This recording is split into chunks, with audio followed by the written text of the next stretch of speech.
네, 오늘의 수업 주제는 반응 속도 식입니다. 반응 속도를 식으로 나타내는 거죠. 지난 시간에 농도에 의해서 반응 속도 달라진다는 내용 배우셨죠? 반응 속도 식은 반응 물질의 농도에 의한 식으로 나타낼 수가 있습니다. 예를 들어서 A라는 물질과 B라는 물질이 반응해서 C라는 물질과 D라는 물질로 변한다고 했을 때 보통 속도식 V는 반응 속도 상수 K의 반응 물질인 A의 농도에 M승, B의 농도에 N승이라는 식으로 나타냅니다. 여기서 이제 중요한 게 바로 이 K인데요.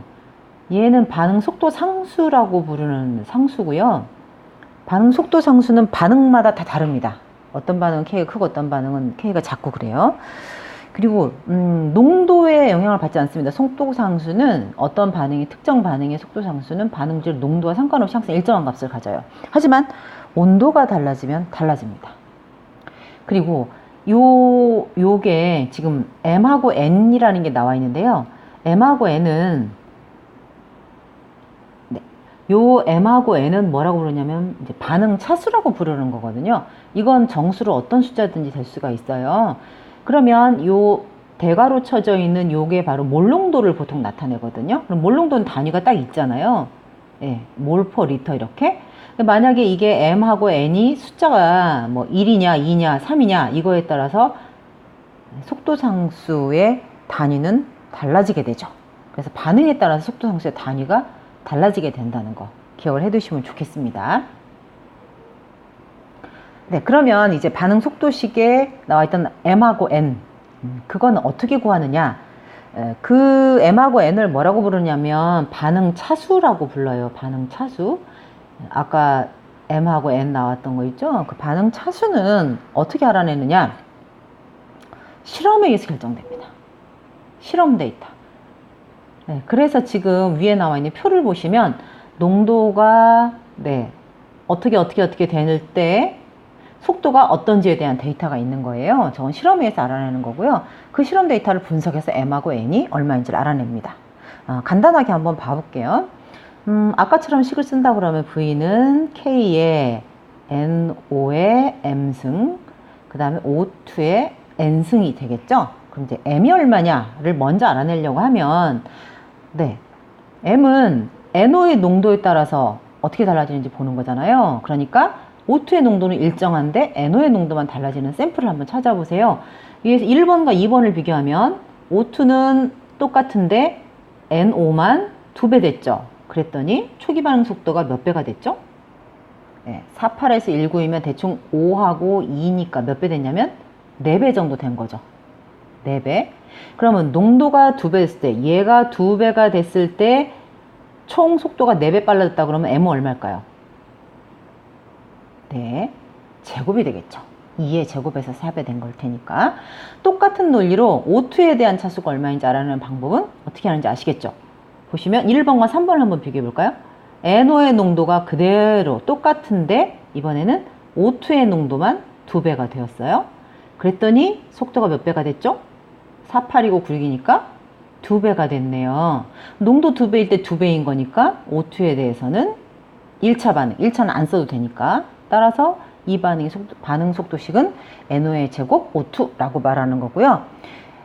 NO, 일산화질소에 대해서 2차 반응, O2에 대해서는 1차 반응이라고 하고요. 이 반응 전체의 차수는 2 플러스 1, 즉 M 플러스 N, 이 경우는 2 플러스 1이 된 거죠. 얘를 뭐라고 그러냐면 전체 반응 차수라고 합니다.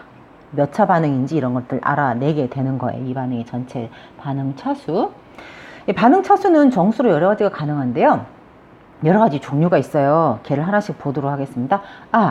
여기선 지금 수용액을 썼기 때문에 보통의 경우에 이게 몰농도인데 얘네들의 농도가 몰농도인데요. 만약 이게 기체라면 사실은 NO나 O2는 전부 다 기체죠.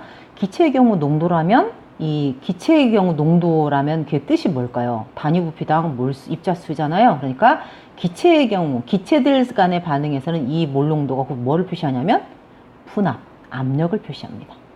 기체의 경우는 압력으로 집어넣으면 되고 수용의 경우는 몰농도 같은 걸로 집어넣으면 되시는 거예요. 자, 그럼 이제 반응의 예를 한번 보도록 하겠습니다. 네, 요거는 어떤 반응이 여러분 잘 알고 있는 반응인데요. NH3 암모니아가 N2와 H2로 분해되는 반응입니다. 보통 이렇게 거꾸로 가는 반응 많이 보셨죠? 이게 분해되는 반응이에요. 그럼 이 반응은 기본적으로 V는 K의 NH3의 M승이겠죠. 근데 지금 한번 봐보세요. 이 시간에 따른 NH3의 농도 변화를 보시면 시간이 지남에 따라서 NH3의 초기 농도가 그대로 아주 일정하게 떨어지고 있죠. 즉 속도가 변하지 않는다는 뜻이에요. 시간이 지나면서 NH3의 농도는 줄어들고 있을 거잖아요. 자꾸 변할 테니까. 그러니까 농도가 변했는데도 속도가 안 변해요. 무슨 뜻이냐? NH3의 농도와 상관없다는 뜻이 돼요. 그럼 M은 얼마일까요? 예, 요게 농도가 변해도 이게 속도가 그대로이려면, 즉 V가 그냥 K이려면, 일정하게 K이려면 M은 얼마냐면 0이어야 되죠. 따라서 이런 반응을 뭐라 하냐면 영차 반응이라고 해요. 영차 반응. 이거는 반응물 농도에, 반응 속도가 반응물 농도에 영향을 받지 않는 케이스인 거죠. 이런가 하면 반응물의 농도에 따라 당연히 달라지는 반응들이 있어요. 아이고, 넘어가야지. 예. 요런 반응의 케이스인데요. 네. 요거는 이제 어떤 반응이냐면, N2O5라고 부르는 오산화 이질소인데요. 얘가 NO2와 2분의 1 O2로 분해되는 화학 반응이에요.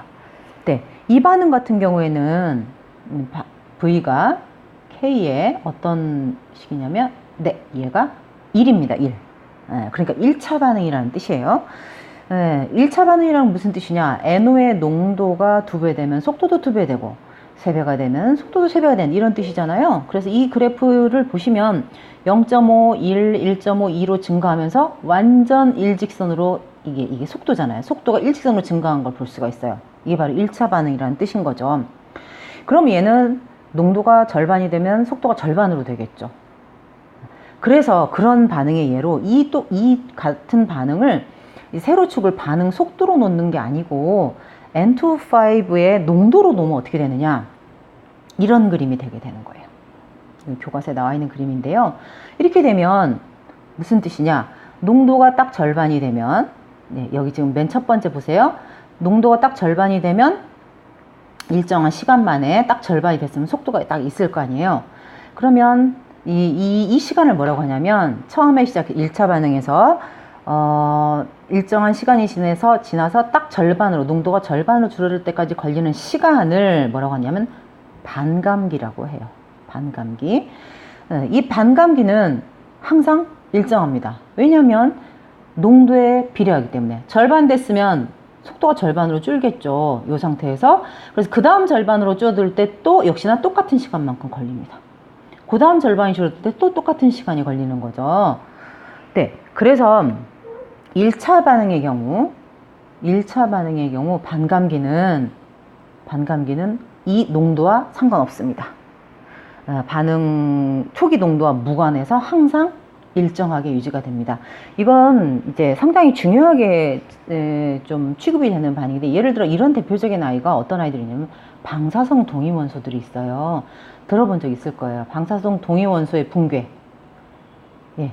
이 아이들이 그 분해되는 반응이 1차 반응이고 반감기가 일정한 대표적인 반응이에요. 그래서 우리는 이걸 이용해서 뭘 하느냐면 그 물질 안에 포함되어 있는 방사성 동위원소의 비율을 가지고 연대 측정을 하게 되죠. 그래서 여러분들은 다음 시간에 방사성 원소에 관련된 간단한 영상을, 아마 드라마 영상 같은 걸 간단하게 아마 보시게 될 거예요. 오늘 좀 새로운 거 배워서 좀 어려웠을 수도 있는데, 뭐 내용 보시고 들으시고 또 같이 의논하다 보면 아마 충분히 아실 수 있을 거예요. 오늘 수고 많으셨습니다.